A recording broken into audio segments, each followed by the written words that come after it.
tant que Zomona, la nouvelle génération, Herman Amissi, Ronsia Koukel, Bazako presté internationalement. Est-ce que Bolobara Bino, Botikala, locaux, Bino, Yaya Oyo, déjà en termes de locaux et international, ça, je le dis ouvertement, moi je ne travaille pas pour devenir international ou rester locaux. Dans la culture, il y a alternance. Il y a un monde jeune qui est la classe. Ça fait 10 ans, 20 ans, parce que il faut que la place.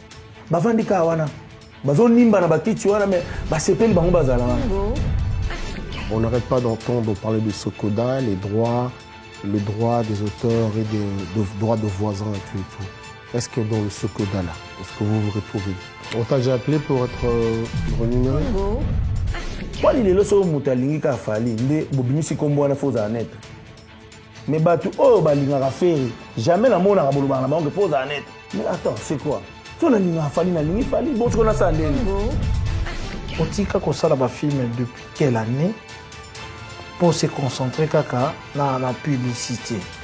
Est-ce que quand tu vas publicité wana et vous avez pas archive otika depuis des années ba banda ko tala ba publicité wana to et ko sala ko bunga na yo.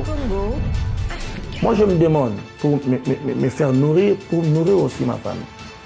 Alors, moi, je me demande à quoi bon être un artiste international incapable de nourrir sa famille que d'être un loco, mais capable de nourrir sa famille. Vivre en vivant au camp. Au moins, le temps où tu vas ça, là, c'est ma belle. Ils ont belé pour les 14 te vivre. Moi, je calcule la vie comme ça. Mais ça, c'est... Comment on calcule Konda? Ça, c'est...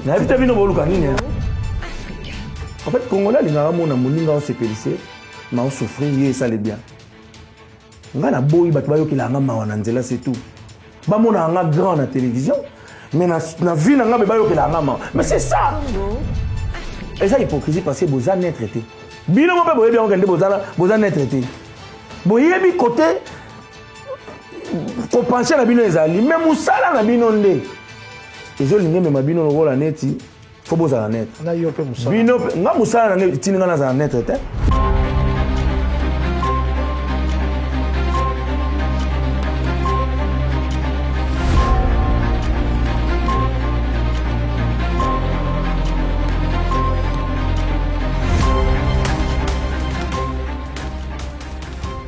Monsieur, dame, bonsoir. Vous êtes si bel et bien dans votre Congo Africa, dans cette très belle émission, Les experts de l'info, qui est présenté par le Saint-Marc Tabou, la tête de série numéro 1, et moi-même le célèbre Adi Londolé. Je sais que là où tu es, Joss Mondele, tu regardes cette émission. Notre invité de ce soir, vous le savez si bien, une personne qu'on ne présente plus d'ailleurs, mais on doit quand même présenter, politesse oblige, protocole oblige. C'est lui qu'on appelle le patron de commune. C'est lui qu'on appelle Mister Sai. Papa Sai Sai. Leki Sai Sai. Yaya Sai Sai. Oyazo pesa batu ba visa.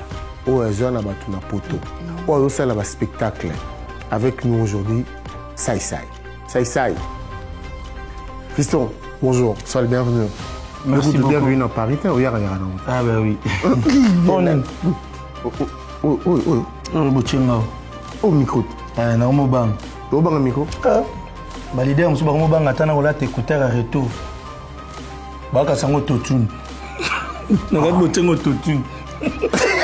Ça, il y a quand même avant Marc Ayano. Ça, les autres sont sur la Makambo et Béli. Ouais. Tout sur la Makambo, il y a Obetara Tolo qui est patron et comédien. Ozobeta Tolo, Ozokumisa artiste moko, Olobik oza neutreté. Et puis Ozobeta Tolo Keyo, Ozana Kanayo, Mokonzi Akala Kendaki, Mokonzi Sika, nous sommes tous sur la route. Tu as un mot à dire pour notre hôtel avant ces marques. Oui, Naobeta Tolo te que Naza neutreté, mais je suis face à la réalité. Naninginde te batuba confondre cause à la naître, na koloba vérité. Je dis ça, on a moni rouge, côté vert. Bon, on a l'accent que nous avons bon. On a un être. Et on a rouge, c'est la vérité. Rouge, rouge. Vert, vert. Voilà. Alors, on dit tout à l'heure, on attend le Saint-Marc Tabou avec nous, Mr. Saïssa. Alors, chers téléspectateurs, internautes, internauses, l'émission commence. Bonsoir Adil Ondolo. Bonsoir, le Saint-Marc Tabou, la tête de série numéro 1. Notre émission, qu'il faut le dire, fait parler en tout cas aujourd'hui sur la toile.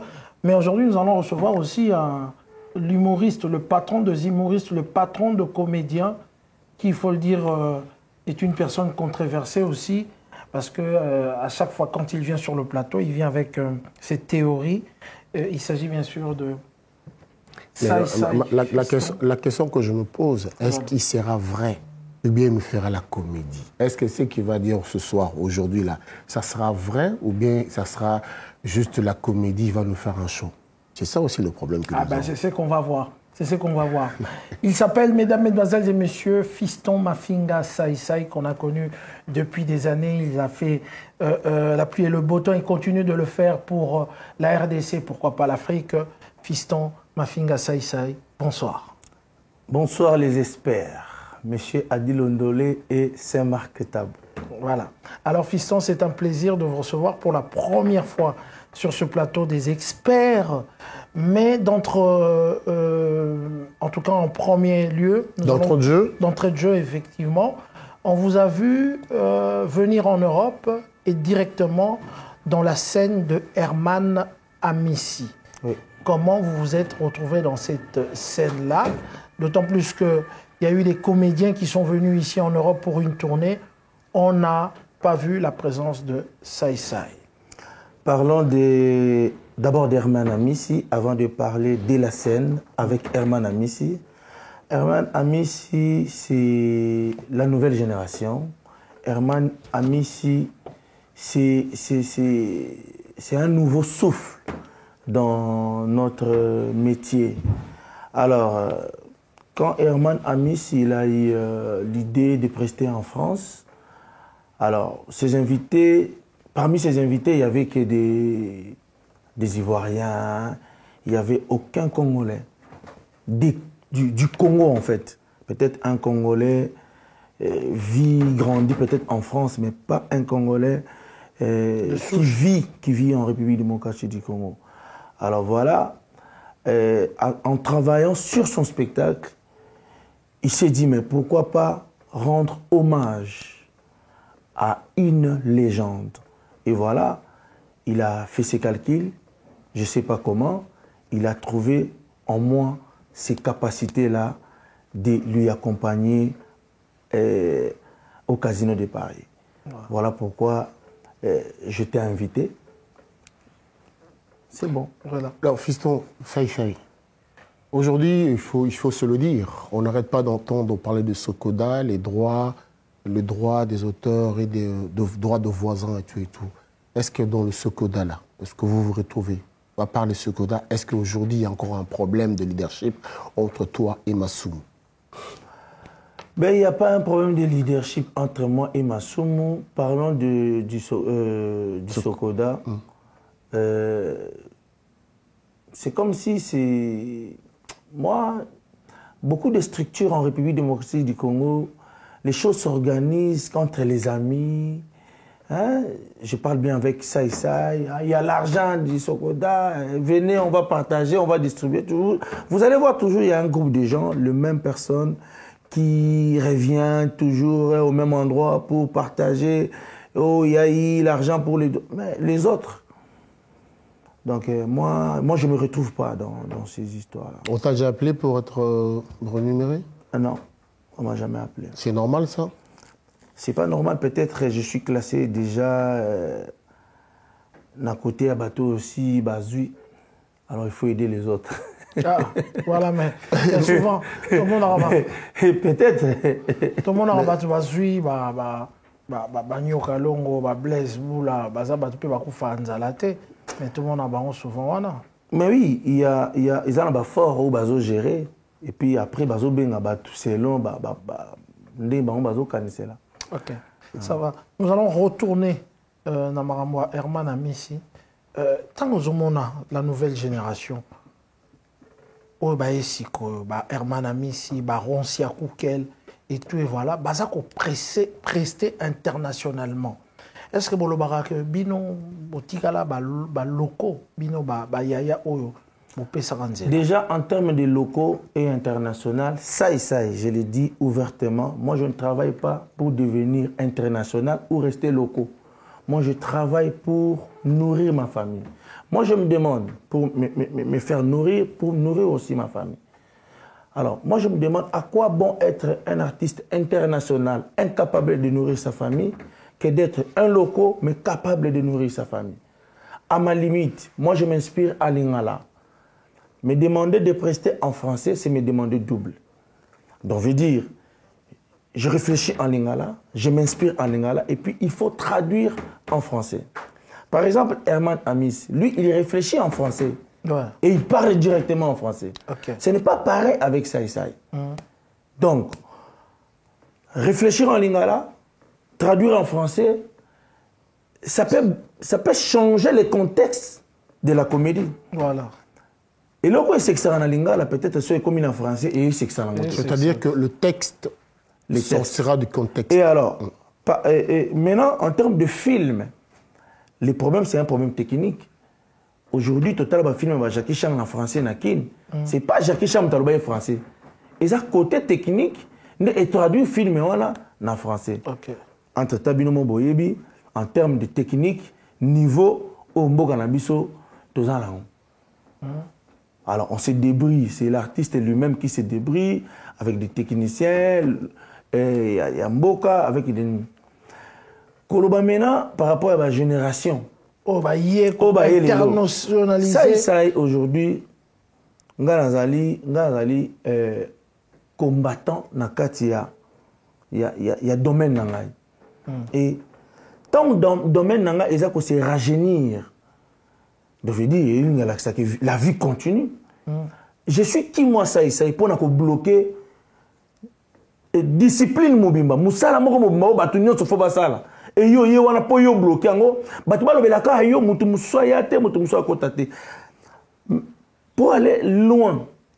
Culture na biso na Congo et dans la culture il y a alternance était yango monde ba jeune beli ba sisi ba classe ba vanda banda ko ça fait 10 ans 20 ans parce que bato faut batikila bango place bavandi ka wana bazonimba na bakiti wana mais basepeli bango bazala wana papa boti mwana atangisi mwana koli mwana komi na tango akosala musala papa wana lingi mwana a dépendre kana ye.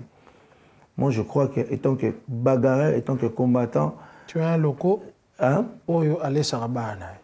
Ben oui, na loco international ndeni pose avion et le wana pose bon autant bat babane ko seka wana na kati ya salle ya Herman akatel ngandambo ki international tant on a presté qui bien te ba il faut ba bete maboko te donc ils appellent au bandi comme kola moi muke qui est international ngo moi muke mais oser na yote ko kende na ba parlement du rire ko kende pa ya ba Jamel kuna na Marrakech parce que ko kate zela na bisayo ndenge comédie na mboka na biso e kabwana comédie na mboka na biso e kangama batu na batu bana ba clé na bango soko tali bilongi ekendaka parlement du rire. Aujourd'hui peut-être qu'on constate que pour parlement du rire ndenge la sokomi international bien sûr papa donc je dis sozo le kananzela pe ba salio interview au lobby et l'équipe na TV5 au international. Non, parlement du rire, ils ont international. Non, ils ont prestation, au presté dans la langue. Est-ce que ceux qui battent, par exemple, Amérique, tant que qui ont pété, parce que kuna parle anglais. Je veux dire, à la limite, au presté, au élargi la visibilité. Mais, bateau bakenda parlement du rire, en Côte d'Ivoire, ba ebioté. Herman ba ebie, Ronsia Koukel dans Maroc, ba ebie yo ba ebioté. Bon, koye banga to koye banga été moi. Ils préoccupent ils qui nabi qui na sala msana nga bien ici comme ça na sous-souté yo koma moto ba publicité il faut milongola na place wana donc on a sala qui na salle pas vraiment ezaki publicité te wana yaki au sali mais au sala na sala qui au prestakit bon na si sa question liboso voilà bon to le kana ba question ya mibale na okoma wana C'est Marc. Bato bakenda parlement d'Eric Sotali Bilongiana. Et à Moussous. Est-ce que le film est tourné en Congo? Et qu'il peut tapis rouge. Mais tu as Moussous chez Guy Moutatouna. Bato Moussous. Mais ceux qui peuvent commis en Congo, bato va ça succès dans le théâtre, bato Moussous. En fait, bato va kangi côté là-bas. Bakangi qui local. On est dans succès, on est dans ça bon.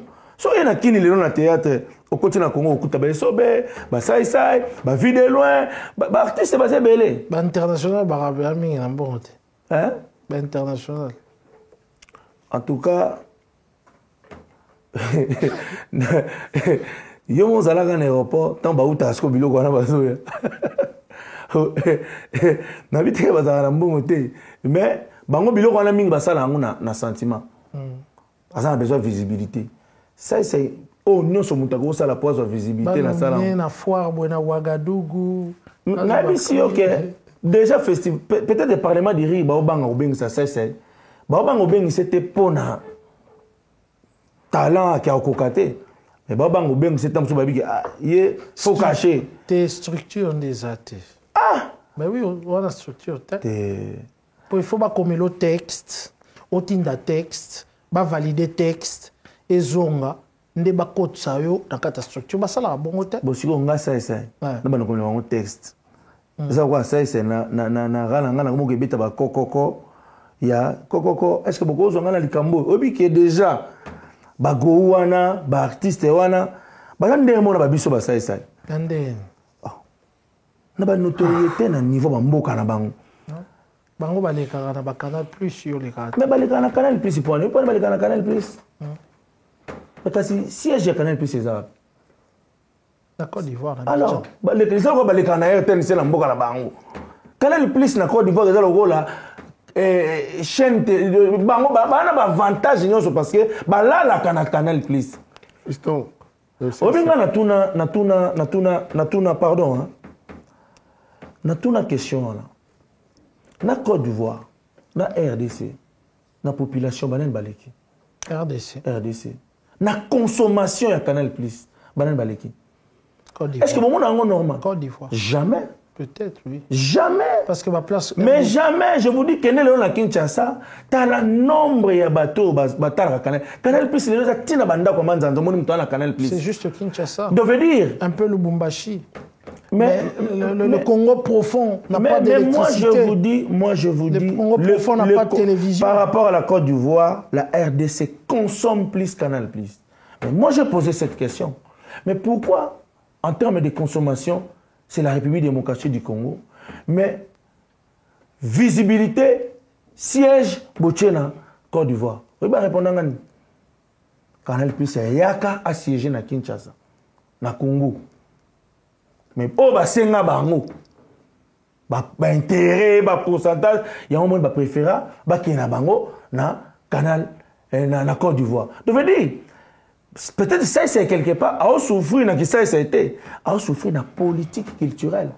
Mais fiston ça aujourd'hui quand je parlais tout à l'heure je vais de manière scientifique quand je parlais tout à l'heure de Nasokoda, ne penses-tu pas que la notoriété que tu as aujourd'hui ça pourra nous éviter, si jamais on perd un artiste, je parle de comédien, qui est évidemment faculté, domaine naïo, bah c'est là, papier à cotisation. Ne pense pas que n'a pas relation naïo aux anango parce qu'on te voit toujours entouré, toujours avec les gens qui sont au pouvoir. On t'a vu avec Kabila, maintenant on te voit avec Félix Tshisekedi. Ne penses-tu pas que tu pourras peser de ton poids parce que pour n'a pas toi, n'a pas quand même reconnu, beaucoup faire un papier à cotisation. En fait, le problème dans notre culture, ce n'est pas un problème, il y a poids. Ça, c'est peut peser plus.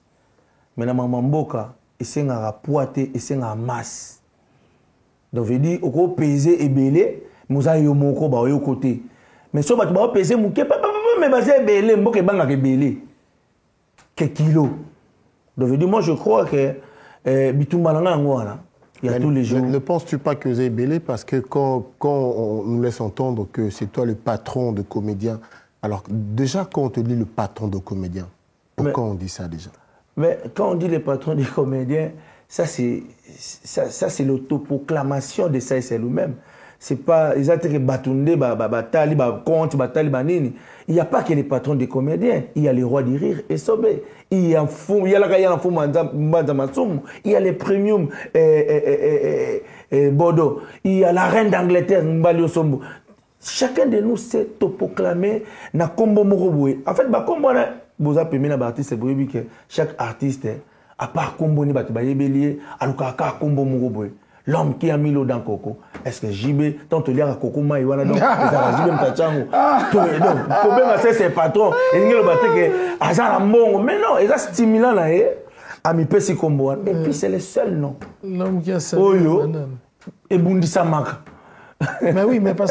Alors, je vais citer ici 3 noms. Oui. Après, tu vas me donner des réponses. Si je te parle de. Je parle de Kadiombo. Oui. Je parle d'Héritier et je parle d'Yves Kambala.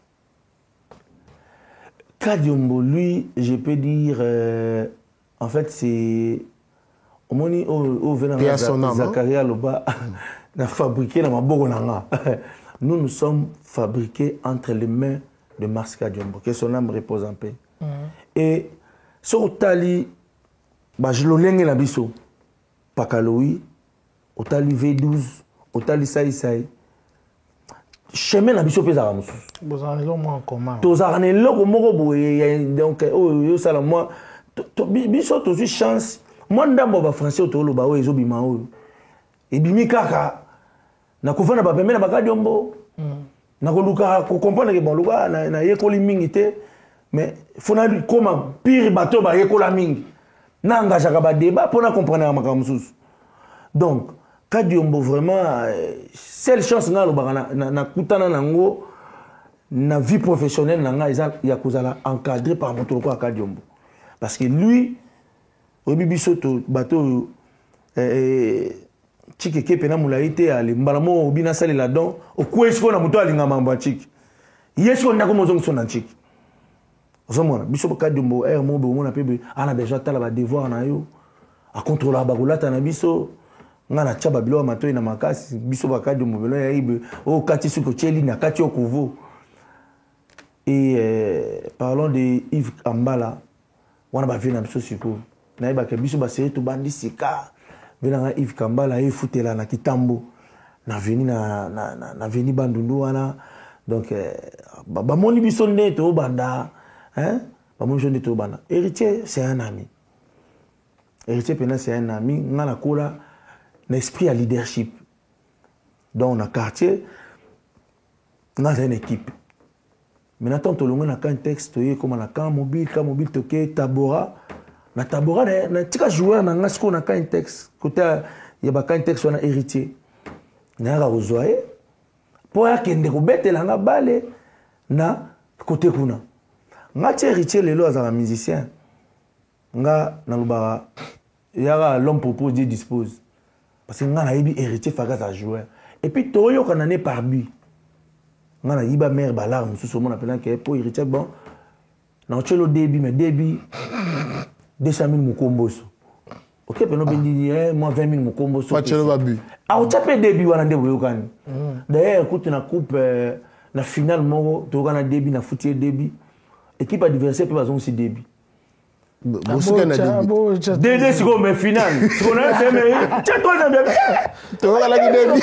Mais papa, même toi qui est au match 30 secondes. OK. Mais tu l'as mis, tu l'as bien. Oh, toi la bien ça va. Combien c'est 5 000, 10 000, tolo maman. 10 000 donc vous avez na déjà temps okola obi banda oyi bambo kana pale.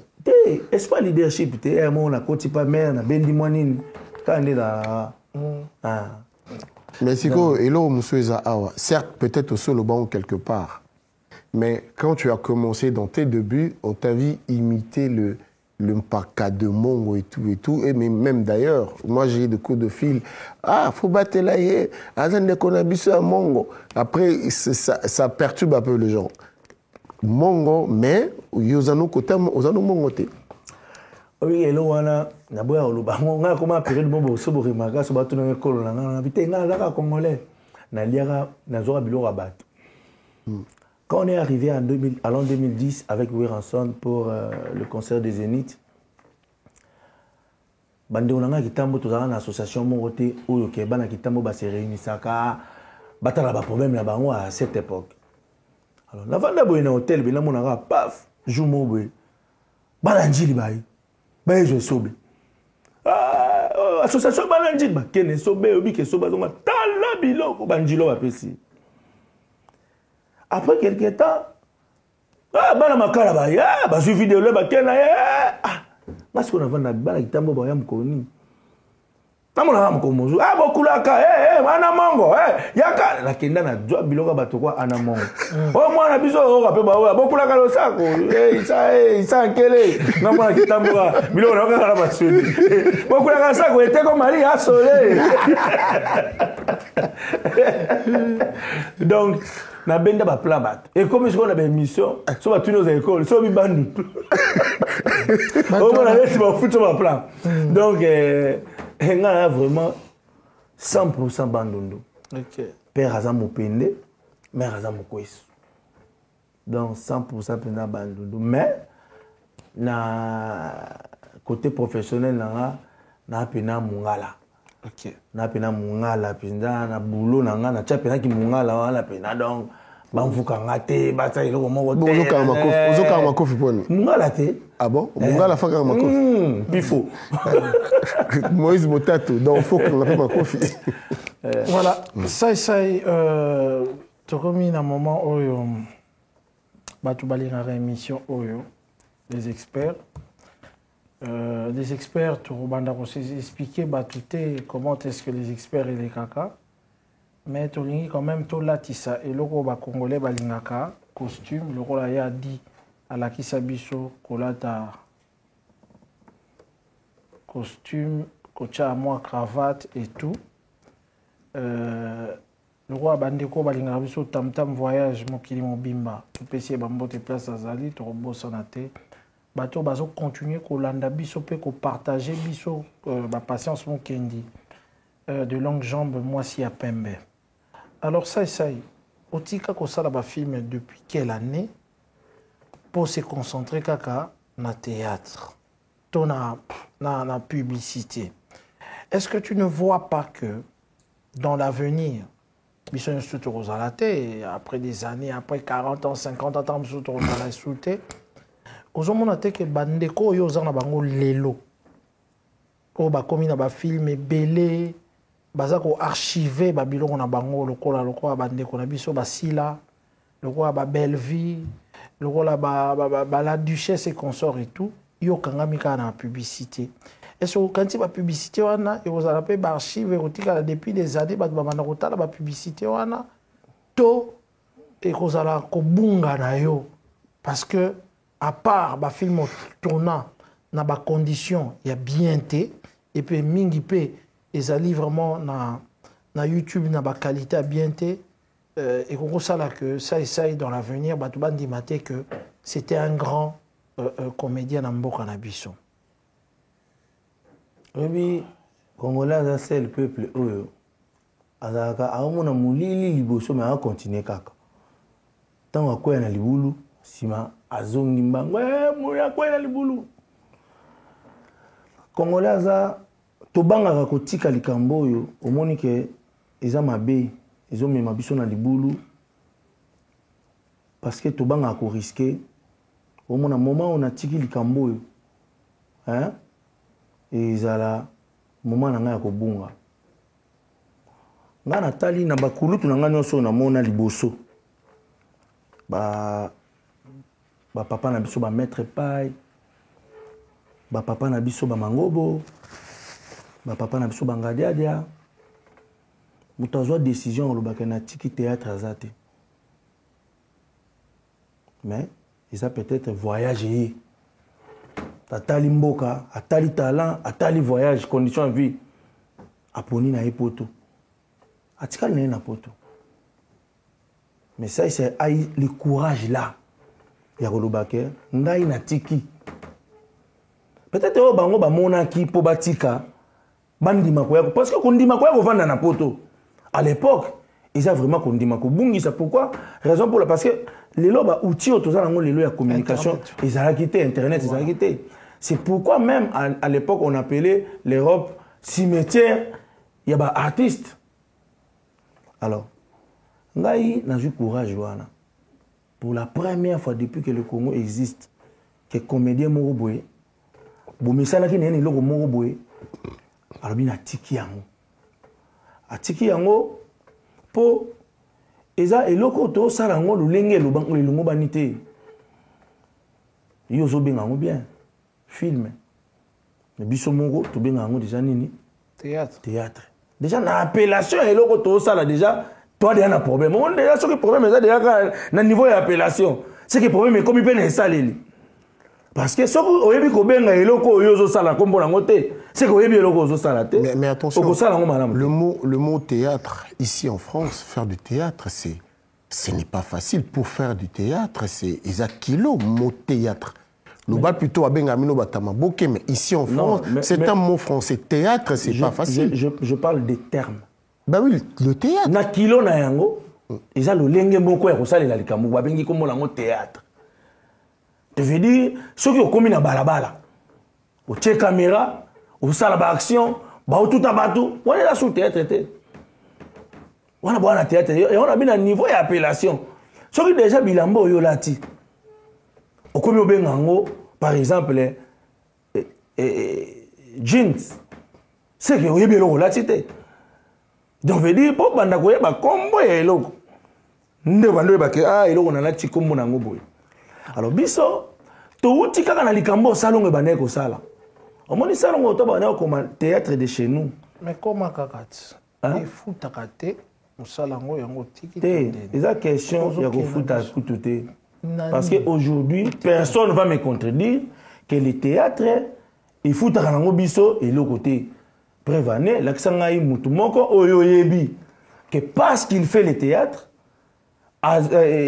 film na biso ya lolengo tozo sala na Kinshasa on a la télévision mais tout le monde plaît aujourd'hui mais ba belle vie na ba si la bazo vivre ndene mais attends yo ebi ke loko on ezaki ya mibaliti comment otanga kombo basi eloko ya basi parce que là on ezaki ya mibali koloba tant to bane koloba théâtre tant to benga ngo théâtre bon on a banane mais ezaki ensemble là-bas mais ezaki ya banane na bale koloba na tant on banoka ezaki ya mibali il faut comprendre et comme ya basi ndenge nini tozonga la question parce que ndeni lelo bolingi bopesa exemple ya Belleville bolingi bopesa exemple ya Sila mais pendant que so beti le saka théâtre non mais pour bango ba s'organiser mieux siko mais siko ba on a ba s'organiser mieux c'est qu'il y a un problème parce que si la lelo tant que femme à cause en ba soutien na oh il sobe peut-être à osana ngote pourquoi insister tant que femme pour ne ça OK comme ya basi ndenge nini mais parce que basi on a bas organisé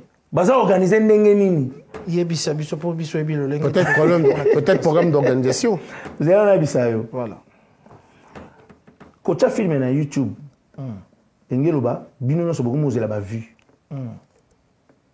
OK internet muta ofuta yo donc veut dire c'est que na bino no so bo sala bozo sala likambo boyebite na eloko bo sala bo gagner combien parce que votre rémunération est koya à travers ndenge batu bataleli eloko wana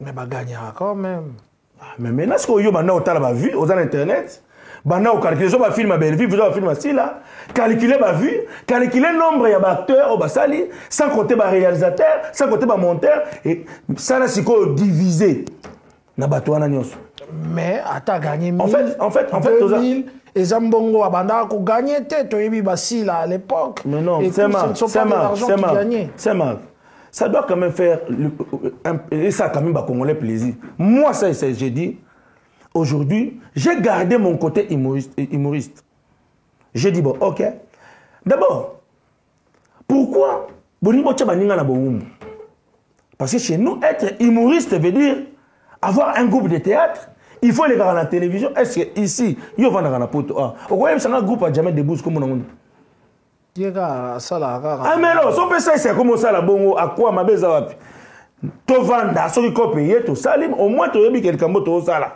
donc jamais debout ndenga za wana azala makambo asala kayebi ke eloko d'abord on a osala yoki patron nango rentabilité nango papa bomo eza tango mokuse to na tango osala baninga plaisir toza pe na tango komisala la plaisir nga kutu so ba singa ki ata siko que c'est toujours le boulot moko ya bien to bano futo de $100,000 par mois tika théâtre donc veut dire faut na ça théâtre na c'est pesa rabato vie na ngana vivre ngoka OK au moins temps bato basala na sema belé ils a belé ko les 14 te vivre moi je calcule la vie comme ça mais c'est na comment lukali konda c'est na vite bino bo lukani ne c'est fiston tu te dis pas que tu manques à ton public.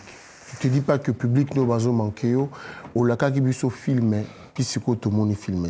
Ça azotambola na bonosa na mon corps une couche beau mais garçon la mon couche mais papa a dit London après au lobby olingo boma comme na silisa olingo boma nani olingo boma obina ko bomo na tension na makoganga ganga tu t'es pas public nao ouais papa Tito bina ko bomo na tension. Tu t'es pas qui osent manquer bango. Mais attends. Et là on dit oh ça c'est na salle liba touté. Génération lelo ba ebi on ba film wana. Ah papa. Génération lelo. Génération lelo. Oui. Bango pe ba ebelinga na makambo na sala na génération lelo. Ya ko sauter kaka. Likambote. C'est marrant. C'est marrant. Na ba biyoto. Ba ebi na wana. Non, omoni ça c'est oyo. En fait Congolais lingara mona moninga o se pelissé. Mais on souffrir ça les bien ngana boyi batu bayo kilanga mawa na nzela c'est tout ba mona nga grand na télévision mais na vie na nga be bayo kilanga mawa mais c'est ça il vit na mso yango wana tu es grand quelque part mais physiquement boye tu reflètes pas ce que batu ba monelo combien des artistes congolais lelo moni grand na TV mais so kutane boye ma ouais azade boye mais na TV bima boye te ma ouais tali papa na c'est ça les Congolais aiment comme ça. Bamono mounene mais aux alomke. Ça na sali nyonso oyo muta ko sala pona asepelisa batu. Sans but lucratif. Donc veut dire na sala soda, na sala maître, na sala PD, na sala docteur, na sala et là on dit oh ça c'est faut ça les sous. À part ko Lukashko ko sala sko biloko tobi né dans ça la film. Obi mais c'est papa a dit l'ondolé. Tant qu'on a banné on ça la film. La candidat le film est dans de quoi théâtre. Mais tant que côté siko na makambo ça la film, ne n'a comprendre que non. Jour et nuit. Donc ils ont des détails, ils ont makambo belé pour ça la film. Il y a un film dans 18 ans et surtout que naza ko s'autoproduire. A film tout le monde a Nigeria aujourd'hui. Nigeria on est zaka makambo pibi ozoloba. O yozoboya. Pibi kensa pe mutu Nigeria. Pibi wana kazomo.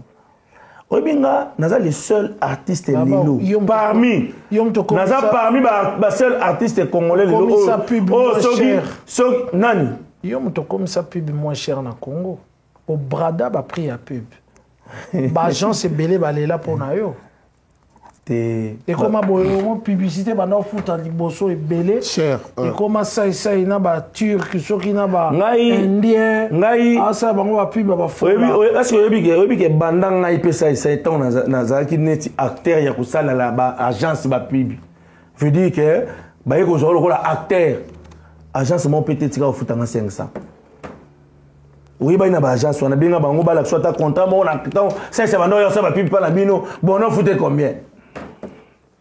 Mon côté, tu as la foot en montagne. Mais aujourd'hui, moi, je paye les gens plus que même ça. Ok, ça va. Saï a une agence, a un bureau. Les gens travaillent. Saï fait travailler les gens dans sa comédie. Oui. Il y a des Saï aujourd'hui. Saï c'est comme fiston, comme les DG de FSI Prod. Bureau, ça, ouais. Ah, papa. Bureau. Bureau, ça, na avenue Lusambo numéro 100. NF. C'est pas d'abord. Bon, il y a qui fout la bureau. Non, mais sérieux, ça, tu as quand même aux en agence. Oui, mais ils ont agence de papa. Aux autres marchés, des choses à structurer. Le marché, il faut battre sur le bureau. Mais comment ça marché, il faut battre mon document. Na travail, na marché, il y a l'État. IGF Alinguet. Faut travailler. IGF karaté. IGF karaté. Aux monde. IGF karaté. Je salue Papa Nabiso Gilles Alinguet. Tu as ça la moussala bien. On a dit que Mboka ça la moussala bien. Donc RVA Pekuna DGA lui Blaise Ondolé Bazoluka on a RVA. Oui, dans Zagine à Bruxelles, un peu c'est une beauté. Merci mon couloir pour la aide. Pour un coup d'œil. Mais non, comment tu fais? Parce qu'on s'est retrouvé déjà dans 3 places Mokobo Yamineni. Mais quand au Komakaba Texte, parce qu'il y avait le président, il y avait M. Bahati, il y avait. Tu te rappelles, non? Dans les états généraux de la presse. Ouais. Ah oui. Non, en fait, condition ba manifestation na bango ba na besoin ba seka ba na besoin ba seka ermo boye so ba bengisi ça ya so ba bengisi muto bango ba olinga.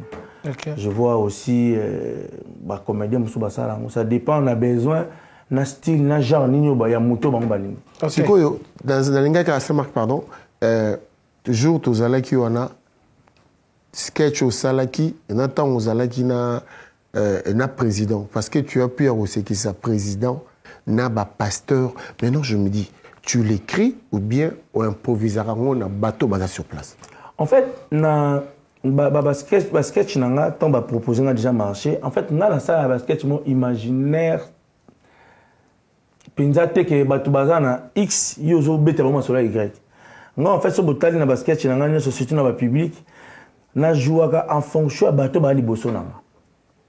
So moni na matanga papa Lutumba, il y avait le président a été recruté na pouvoir, il y a un moni toi la matanga menga na so la makambo ya bokundi parce qu'il y avait un chef là.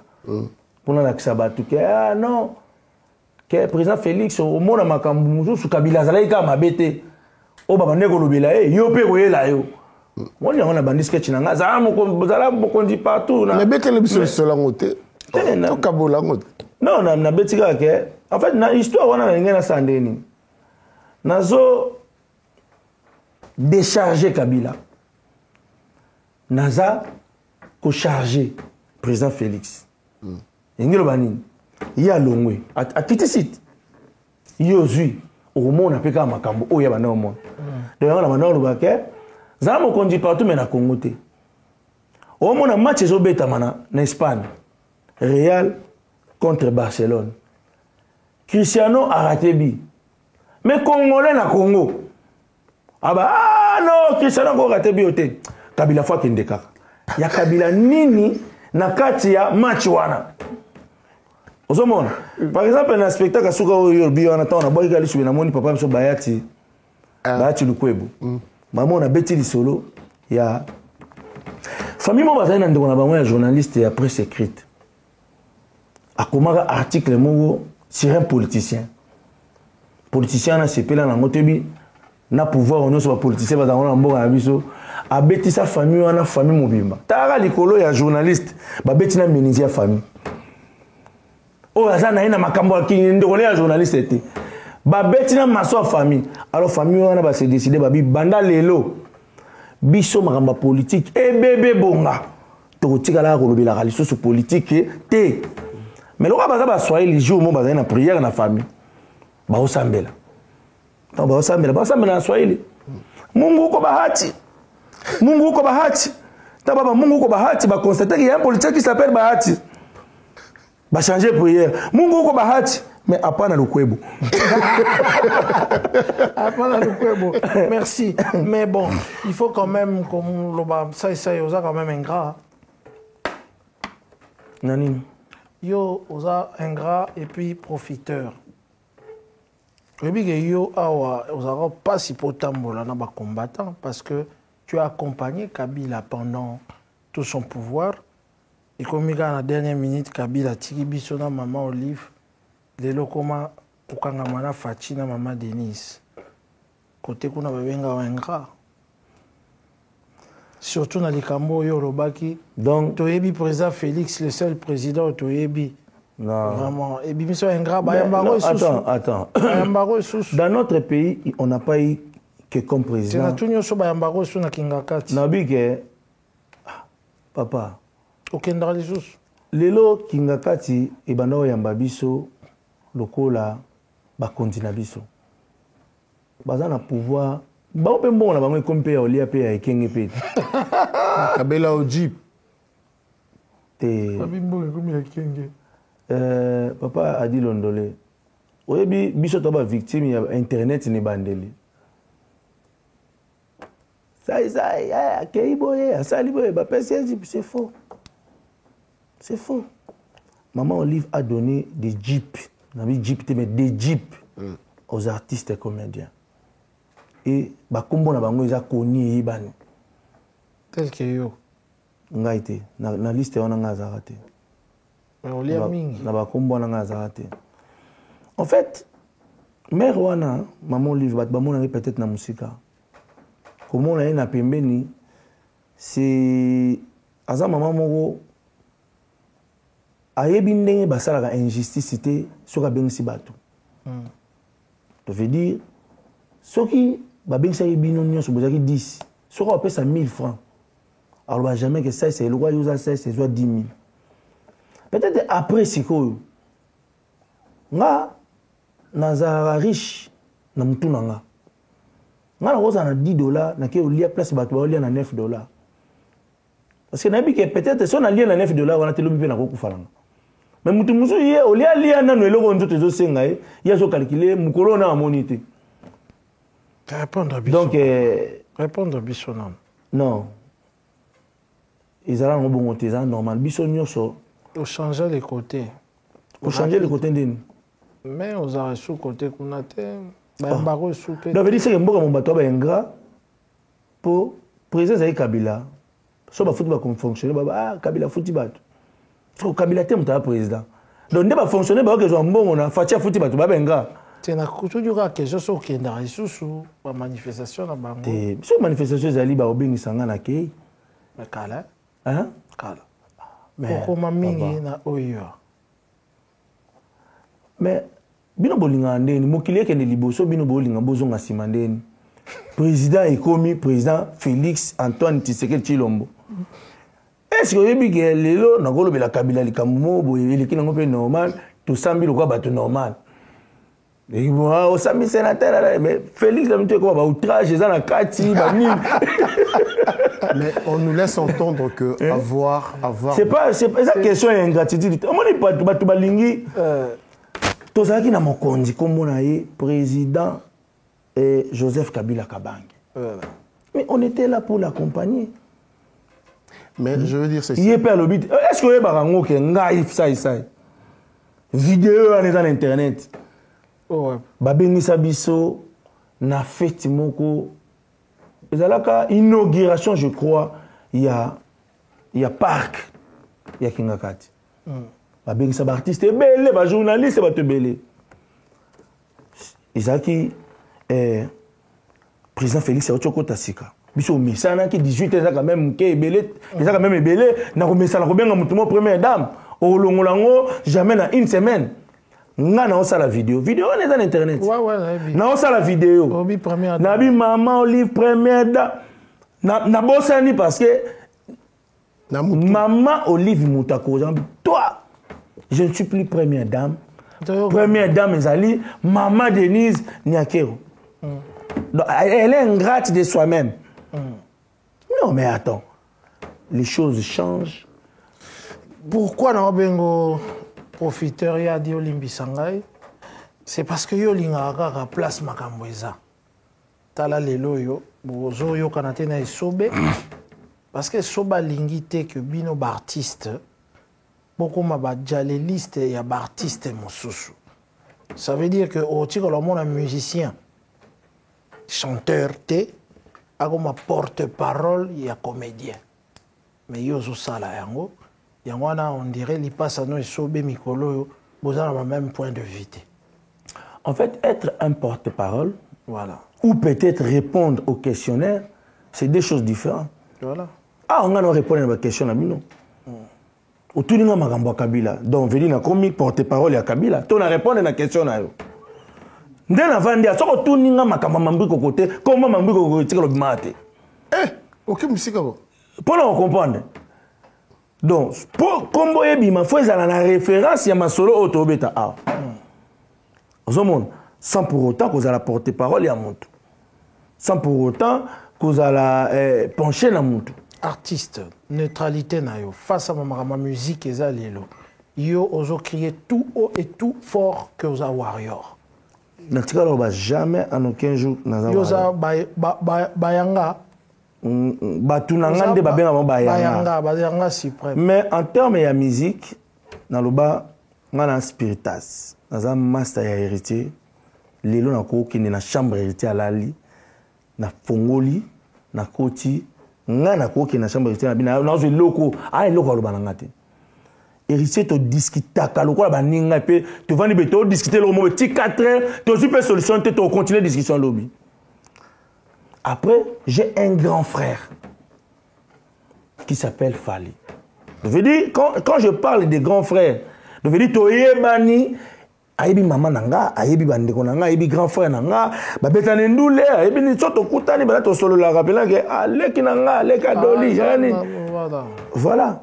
Ils ont des bongondé aux araplis. Ils ont des bongondé aux araplis. Après, maintenant, Sikoyo, Toya Sikoyo na mambolo, baneti neutralité.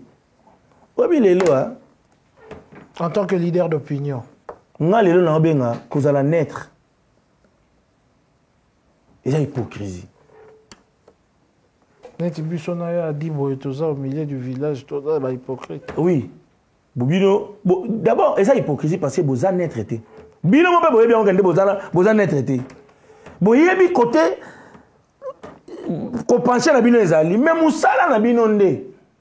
Ils ont l'ingé mais bino no la neti faut boza la net na yo pe musala bino nga musala na tininga na za net te musala na ni tininga na za net oh okotaka na ndako ya ba melomane nyoso tout mais est-ce que zela na bien pour les loso mutalingi ka fali nde bobimisi kombo na faut za net mais batu oh balinga ka faire jamais la mona ka boloba na banque faut za net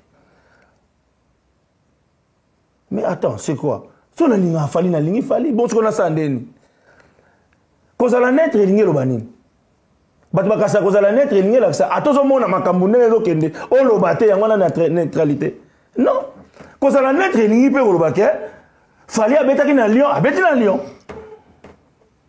soki herman abetaki na casino abeti na casino siko bino bokasi kozala netre eza koignore baeffort ya mutu to koignore niveau ya mutu yango na nde neutralité. Neutralité. Tu ne fais pas ça dans la théorie, non, il y a des mailles, il y a des nombres.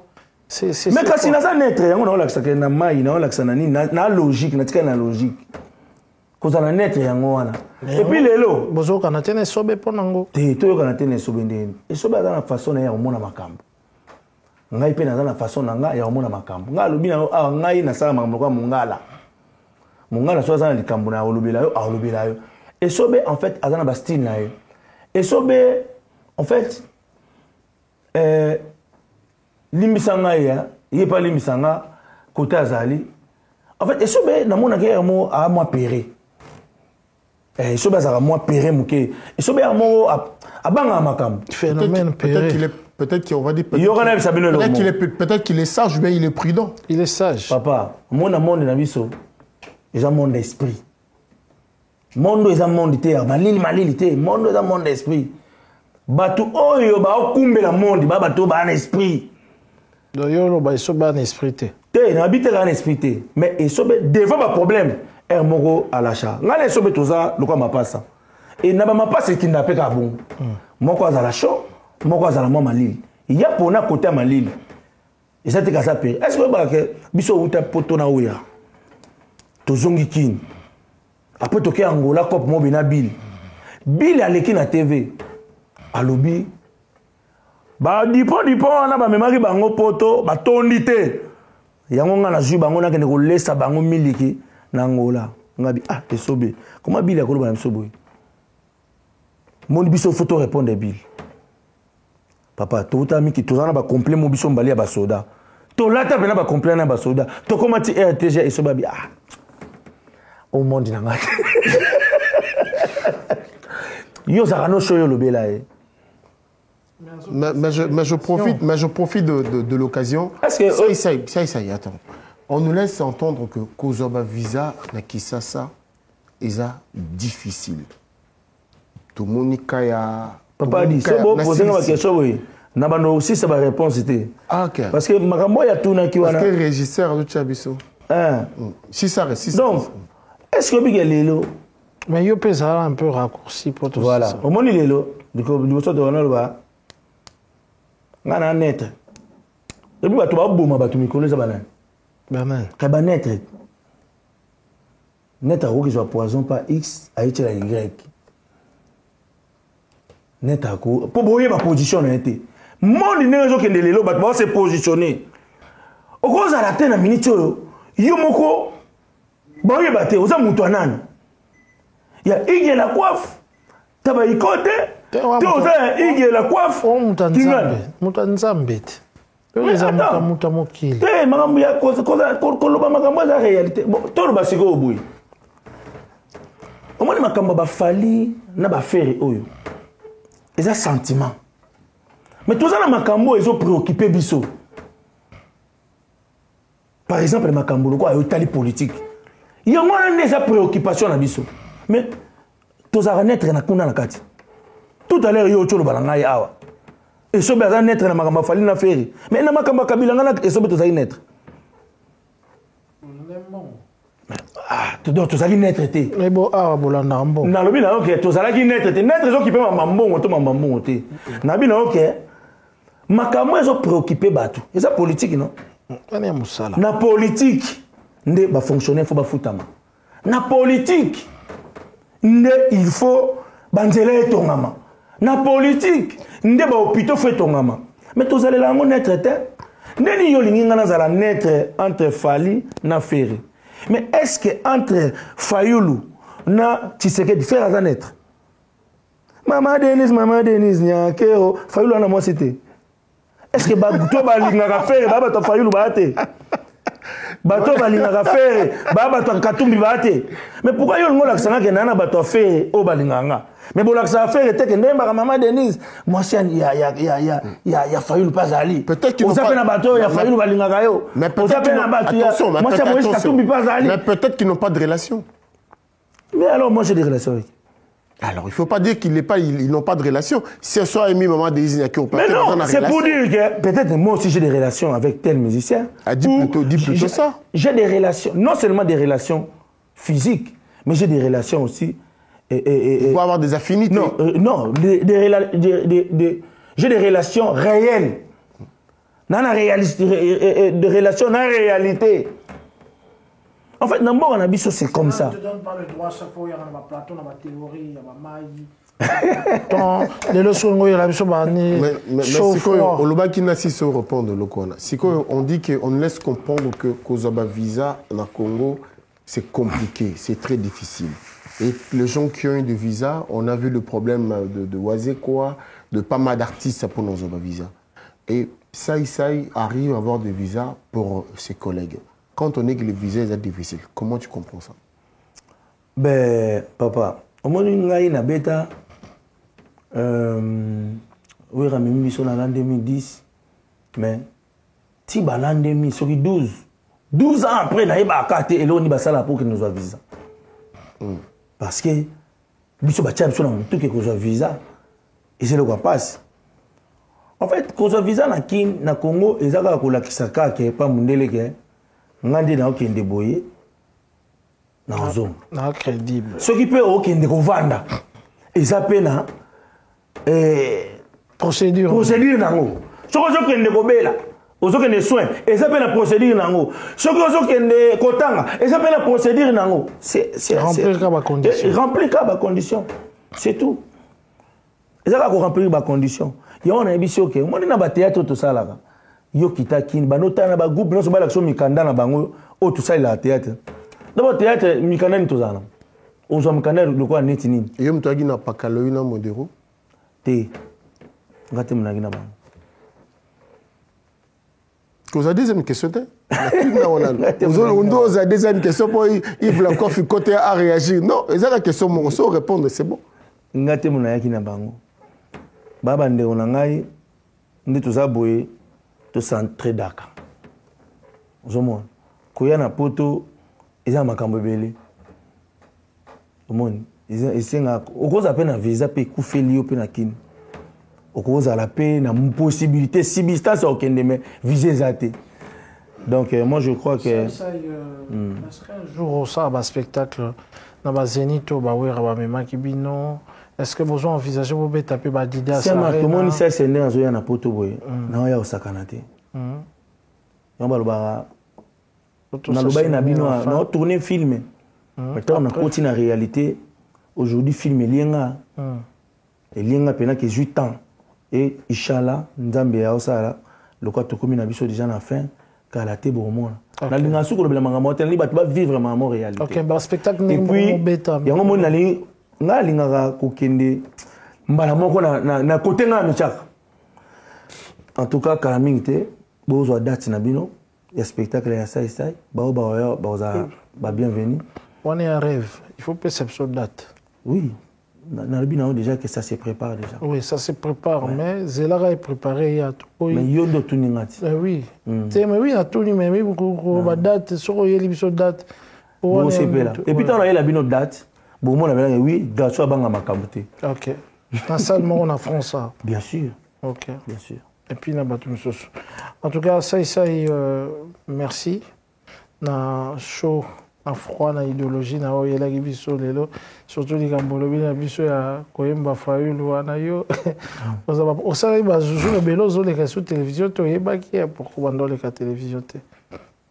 Non mais question ça y makasi. Non même pas nga la créer na ba problème donc na za pena créer na ba problème on a problème va sangi c'est sali mutu comme on ça c'est ma comme on a tout à l'heure monde les autres na bato ba en esprit bango wana ndi bazo kota bisika o faut bato bazaka d'esprit faut ba kota ozomona monde alele comme monde bato ba na positionnement bato ba se positionner parce que lelo poison komi lelo makambo ebele komi donc so boko constituer mutu te azala ngamba binemi azala ngamba baba nani azala ngamba prisonnier boko constituer te. OK, tu veux être chaud ou froid, pas tiède. Voilà, en tout cas, merci beaucoup Saï. Devant la réalité. Merci Saï, merci. Je suis église au milieu du... Je suis le voisin de l'église qui est au milieu du village. Olingi va au milieu du village. L'église est au milieu du village. Ah, ouais. Mais à côté aussi, il y a un voisin. Bon, voisin, na ibande lamboka.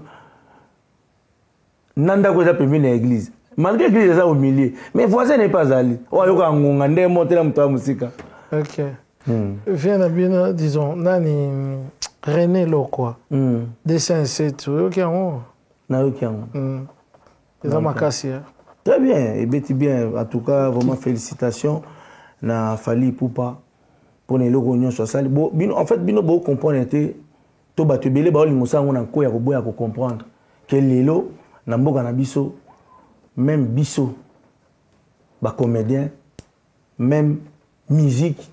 Tout ce qui se passe aujourd'hui, c'est grâce à Fally Ipupa. Ah, yopé. Donc, veut dire culture et zongi. Tu vois, non, yo mo binanga awa, to banda ko yana poto, to ki mabambango awa. Au bon sens que yo mo cholo ba awa. C'est marrant. Au moni muto alinga ki a propulsé ba artiste et comédien. Asa une idéologie wana pena bidon. Musique to beti to photo katela pe ba comédien, moi part. Oui ranson. 2010 oui ranson ayi.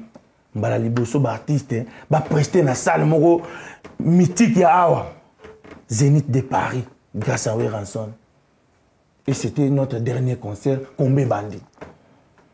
Est-ce que pendant Combat et Bandi ba ça il ba tchebiso na cacho tant on combat fallait aussi ça Berman ba ça déjà un avantage ya est-ce que bino boko kamwa lelo dans l'an 2024, c'est que comédien Moko a joué dans le Casino de Paris.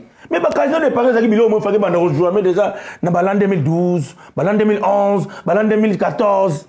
Merci.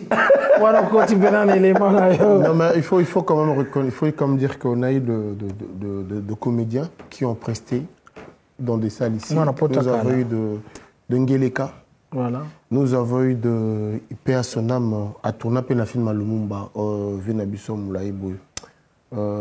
Kabongo, je crois. Kabongo, voilà, il a joué. Et il y a aussi Dieu de... Je parle des artistes. Ngeleka. Oui, il prestait, il faisait de la comédie. Il chantait, il y avait aussi Mongali qui intervenait. Alors, Monzali, il y a Bousseli. Ça.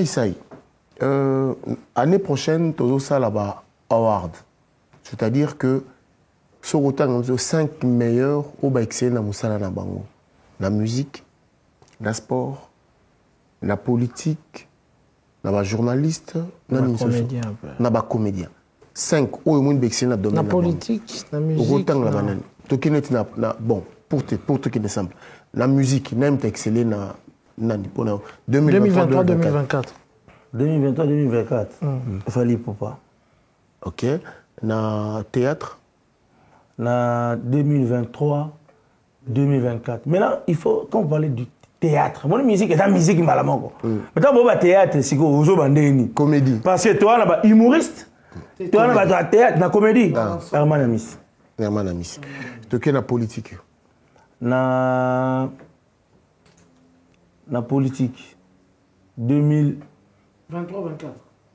2023-2024. Est-ce que IG faisait la politique? Tant à combien de temps? Gilles Alingeti. Ok. Pour avoir fait quoi? Bon, soit. Non. Il y a que tout ça matériel. Na sport. Hein? Na sport. Na sport. Chancel Mbemba. La pasteur. Moïse Mbiye. Ok, merci. Voilà, merci en tout Alors, cas. un mot pour la bana, Lelo. Lobby, bana bac. Qu'est-ce que tu peux dire? En tout cas, mes sincères félicitations pour la bana, bazuba diplôme na bango. Alors, CP là, mais baké, vrai vie et bandit. Qu'on soit diplôme, et c'est le bien. Vraiment, il faut vraiment vous prouver en maintenant na misala. Merci. Balikas Cosmétiques, merci encore une fois. Non, profitez bien un peu, ça va. Merci, Nabino. En plus, ça va. Merci, Nancy Ikota. Motema ya. Nancy Ikota. Nancy Ikota. Ikota ou bien Ikota? Ikota. Je parle de Madame Nancy Ikota. Pour la Nancy Kangami. Ouais. C'est pas grave, il sait comment on va faire. Mère de mère. Nancy Ikota.